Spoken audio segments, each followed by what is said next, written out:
Hello everyone, this is the Indian flag. और आपने हमेशा बचपन से देखा होगा कि कैसे राष्ट्रध्वज को फहराते हैं और आपने बहुत टाइम से भी फहराया होगा।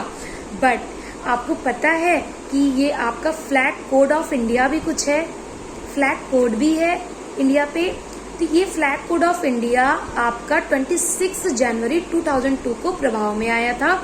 फिर इसके लिए कुछ आपको रूल एंड रेगुलेशंस बनाए गए हैं, तो क्या फ्लैग के साथ आपको करना है और क्या चीजें आपको नहीं करना है ये तो आपको पता ही है। ये ट्राई कलर पे होता है आपका। ये कलर आपको जो आपके जितने भी आपके सेना में लोग होते हैं वो आप अपनी जान दे देते हैं, ये आपको देशभक्ति को दिखाता है।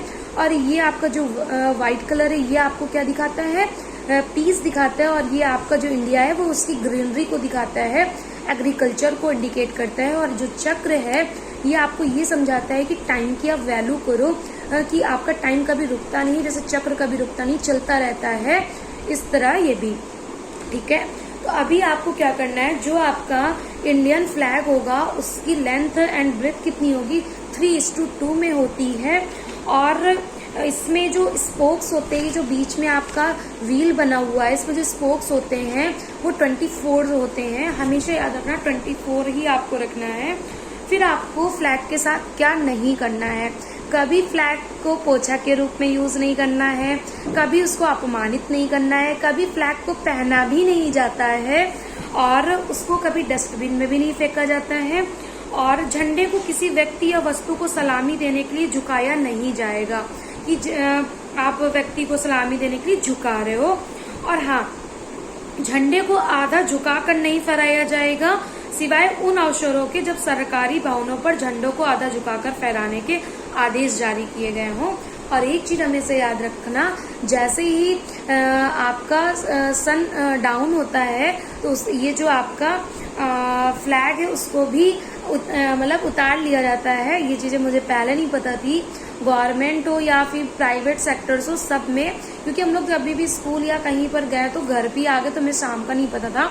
बट जब मैं गवर्नमेंट जॉब में थी तो मैंने देखा कि शाम को उसको उतार लिया जाता था।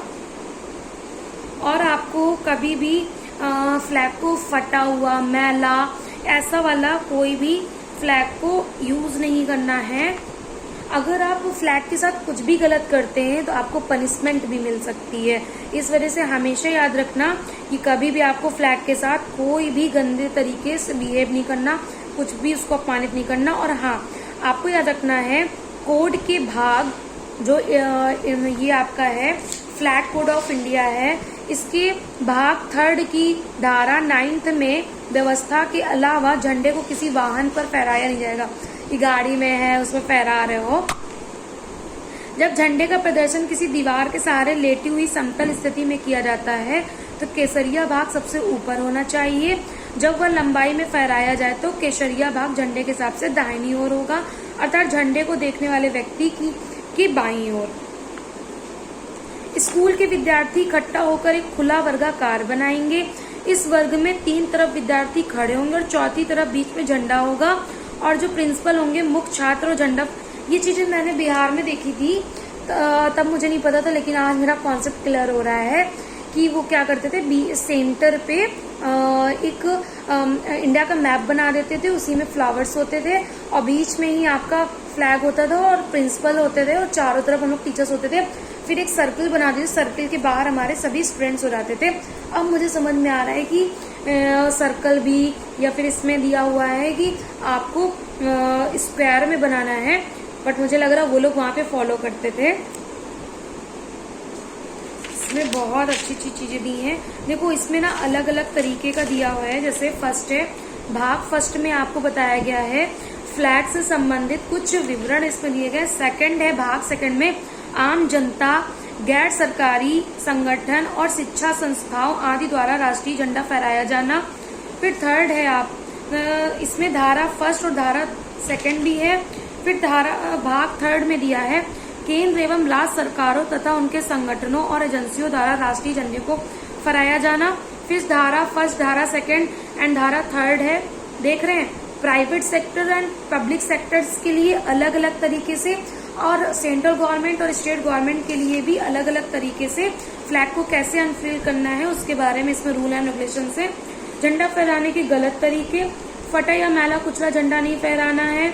झंडे का प्रयोग मेज को ढकने के लिए या कहीं सजाने के लिए नहीं करते, कभी भी आप यानी कि टेबल में आप बिछा दो, वो सब नहीं करना है। झंडे के दुरुपयोग, झंडे को वाहन में नहीं लेके आना है। राज्य की सैन्य और केंद्रीय अर्धसैनिक दलों से संबंधित शव यात्रा जिसके संबंध में आगे व्यवस्था की गई हो, मोड़कर झंडे को किसी के रूप में लपेटने के लिए नहीं करते हैं। झंडे को सलामी देना है। और फिर देखो धारा 6 आती है, अन्य राष्ट्रों संयुक्त राष्ट्र यूएन की बात कर रहा है कि झंडे के साथ राष्ट्रीय झंडे, क्योंकि अदर कंट्रीज में जैसे ब्रिक्स की मीटिंग होती है, यूएन की मीटिंग होती है, WHO की मीटिंग होती है, तो वहां पर किस किस तरह से फ्लैग को अनफर्ल करेंगे उसके बारे में बताया गया है। फिर हमारे जो भी जितने भी गवर्नमेंट हाउसेज हैं, एजेंसीज हैं, ऑफिसेज हैं, वहां पर कैसे अनफर्ल करना है उसके बारे में बताया गया है। मोटर कारों मतलब कार्स राष्ट्रीय झंडा लगाया जाना, उसके लिए क्या रूल, हाँ किसके किस में लग सकता है, जैसे हमारे प्रेसिडेंट हैं, वाइस प्रेसिडेंट हैं, गवर्नर हैं, हमारे PM हैं, अन्य जो भी कैबिनेट मिनिस्टर्स हैं उनमें हमारे CJI chief justice of India और जो अदर जजेस हैं सुप्रीम कोर्ट के, हाई कोर्ट के justice, main chief justice of high court, इनके बारे में ये लोग लगा सकते हैं। फिर लोकसभा के अध्यक्ष हैं और उप सभापति, जितने भी इसमें हमारे प्रशासन में आते हैं वो लोग अपनी गाड़ियों में इसको लगा सकते हैं। कैसे तरीका होगा वो सब इसमें मेंशन किया गया है। फिर धारा 10 आती है, देख रहे हैं कितनी धाराएं बिल्कुल बढ़ती जा रही हैं।